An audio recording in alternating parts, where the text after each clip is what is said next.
Assalamualaikum everyone and to my Demashira. Okay, I am presenter number one. I am Maratul Atira binti Razali. Um, and I'll be presenting you about vitamin B12. Okay, vitamin B12 or what we call as cobalamin. Alright. Okay, what is cobalamin or vitamin B12? It contains mineral cobalt. Okay, you can see here. It contains mineral cobalt. So, oops. So, it is called cobalamin. From the name itself, cobalamin, cobalt. Get it? Alright. Then, it is water soluble, means it can dissolve in water. This vitamin B12 dissolves in water, not fat. Okay? And then it exists in several forms. Alright. Slide, we look at functions. The function of cobalamin is for proper red blood cell formation. Means if we are lacking in vitamin B12, it will interrupt the red blood cell formation as well. So it is very important, this vitamin B12, for red blood cells formation. Okay, and then second one is for neurological function. This is because cobalamin or vitamin B12 is very important to protect our brain health. Alright, researchers have their studies on Alzheimer's patients. Alzheimer's patients have lower cobalamin levels than those of similar age.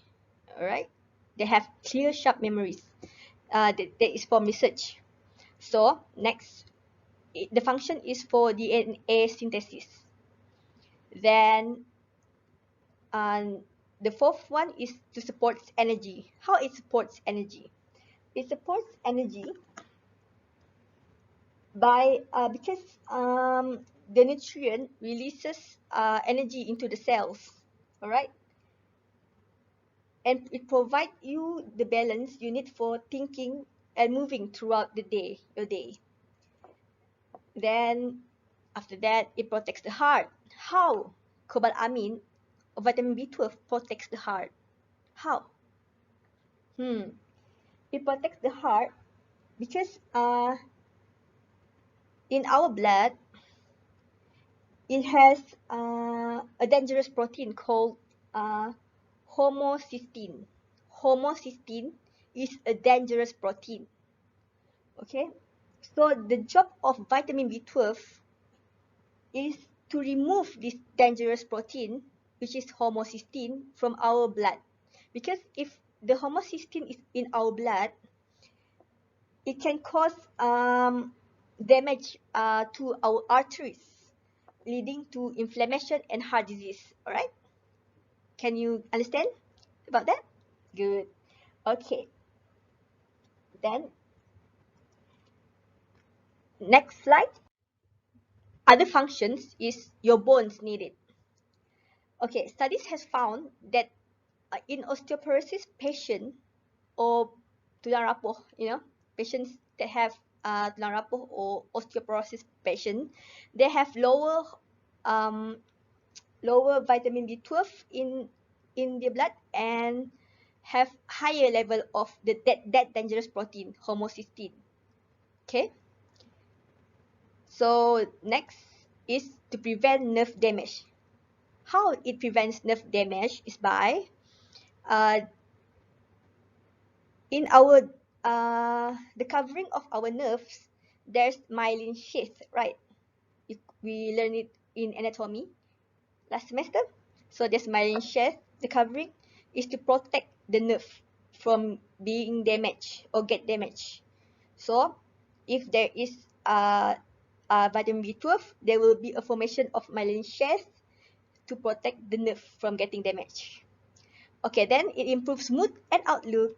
How it improves mood and outlook? Because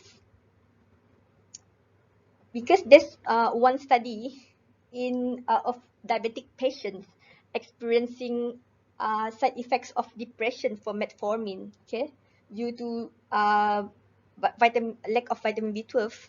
Maybe it is because of the side effect of metformin to the vitamin B12 in the body. So they make the diabetic patients to uh, take a vitamin B12. By that, they enjoy a more positive outlook in life.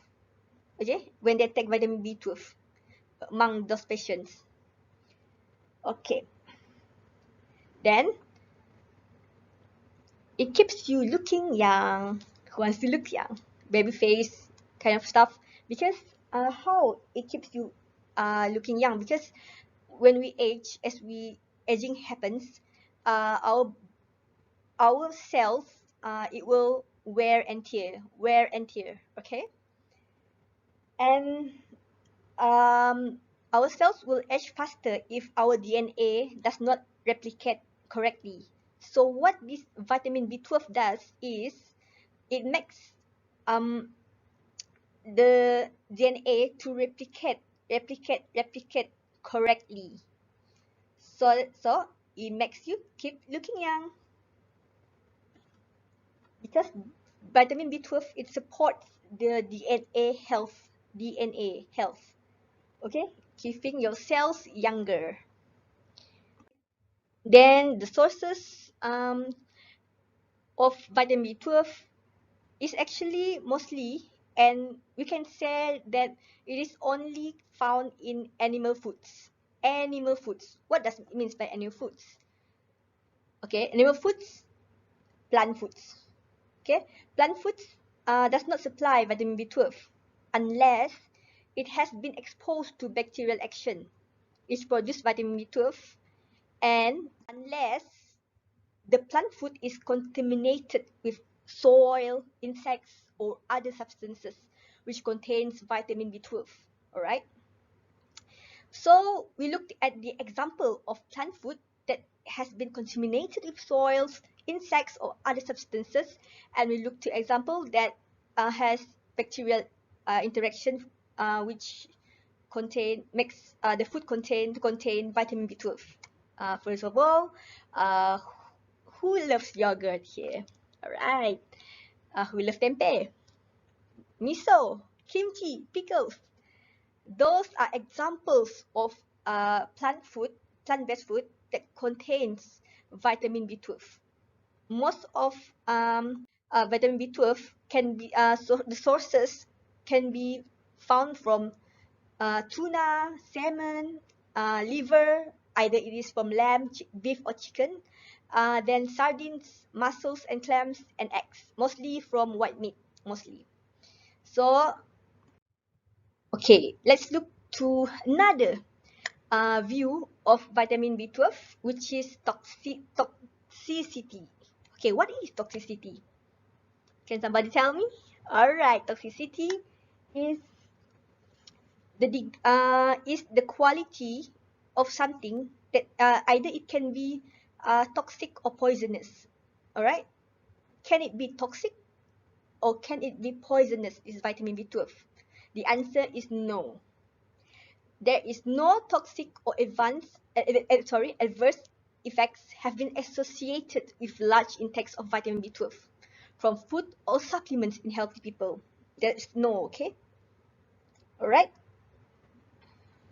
Next, look at symptoms of deficiency in vitamin B12. How do we know? What makes me think you might be deficient or lack in vitamin B12, which is maybe you can stay awake, you feel fatigued, tired, then your muscles are weak, eye issues. Remember that the functions of vitamin B12 is to for your brain health and nerve health, right? To protect the nerve, because muscle and eye has something to do with the nerve, the covering of the myelin sheath. Remember, that's how it interrelated. All right, easy. Okay, deficiency of vitamin B12. It will cause what kind of condition? What kind of illness or disease? We may call it condition, I think. Then the condition is it may cause pernicious anemia. Pernicious means, in English, means harmful. Okay, so it means here, what is pernicious anemia? It means pernicious anemia is a deficiency in the production of red blood cells through a lack of vitamin B12. Okay, uh, because a person is lacking in vitamin B12, so that person is deficient or lack in um, red blood cells. That's how it's connected. All right. So who are prone to deficiency? Vegetarian, of course, uh, because we can see just now that um, vitamin B12 can be found only in animal products like tuna, salmon, mussels, right? Most liver, mostly in that kind of products. So people are prone to deficiency of vitamin B12, vegetarian, right? Okay. And second one is amongst mothers that are pregnant mothers. Because in 1950, vitamin B12 was found to be a major contributing factor to anemia in pregnancy amongst Malaysians. Alright? Okay, let's look at RNI, recommendation nutrition intake. RNI for infant means the newborn, 0 to 5 months is 1.2 microgram only. Then it's a little bit. Then 6 to 11 months is up a little bit, 1.5 microgram daily. Then we look at RNI or recommended nutrition intake for children, 1 to 3 years old, 1.5 microgram daily, 4 to 6 years old, also 1.5 microgram daily, and 7 to 9 years old. It gets higher. They need higher because they get bigger, right? They get taller maybe, and they need more of vitamin B12 to produce red blood cells and everything. So it needs they need 2.5 microgram daily. Then for adolescents age 10 to 12, that is considered adolescents already, is higher compared to children. Is 3.5 microgram daily, and 13 to 18 years old, it needs 4 microgram daily. 4 microgram daily means it needs RNI for adults. It's the same, okay? It's 4 microgram daily. And for elderly, it's also 4 microgram daily. So we can see here in adults, elderly, and adolescents aged 13 to 18, they all need the same amount of vitamin B12, which is 4 micrograms daily. Can you remember that? Okay, good. So, however, recommended nutrition intake in pregnant women, and lactation is slightly higher compared to normal adults. Why? Because um, they have another, because pregnancy makes them um, prone to being lack of vitamin B12, because it's like they have, extra, not burden, extra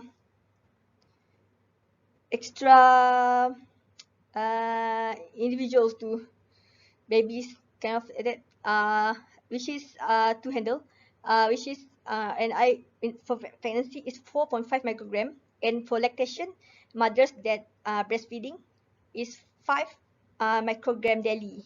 All right, they need higher compared to normal adults. Yes, pregnant mother and mothers that breastfeed or lactation.